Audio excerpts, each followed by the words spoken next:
There was a full-body mirror on the opposite end of the bureau, directly beside her walk-in closet.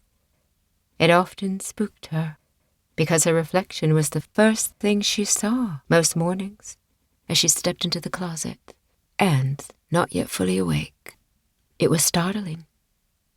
She kept meaning to move this stupid thing, but had never gotten around to it. She opened up the top drawer to grab something to sleep in, and her eyes trailed to the mirror again. Her own movements caught her attention again, and... no, that wasn't her movement. That was something else. Something else moving behind her.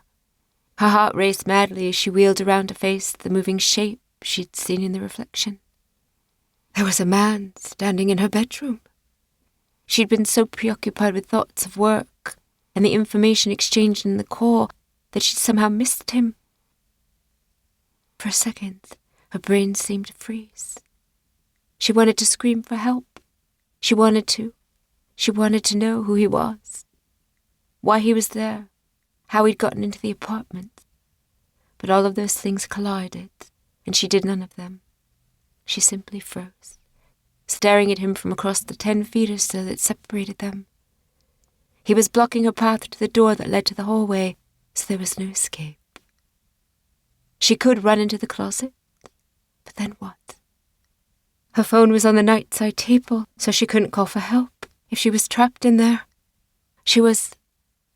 Suddenly, none of that mattered. He came rushing at her, lunging at her. Somehow, it was only in that moment that her frazzled mind noticed several things about him. He was wearing a generic ski mask, with only his eyes showing. Second, he was wearing a black long-sleeve t-shirt and dark jeans. The hands that were grasping out to her were covered in black leather gloves. Emma shouted out and pivoted to the left, heading for the nightstand and her phone. Maybe she thought she could grab it and leap over her bed. She could close him in the bedroom and call for help. Only as she moved to do exactly that, her left foot struck the edge of the bureau, and she went sprawling backward and to the left. In doing so, her hand flailed out to support herself against the wall, and instead found one of the room's 2 windows. She pushed herself from it, her eyes on the cell phone now just a few feet away. But the man was there first. And instead of grabbing her as she'd feared, he did the exact opposite. He shoved her, and he shoved her hard.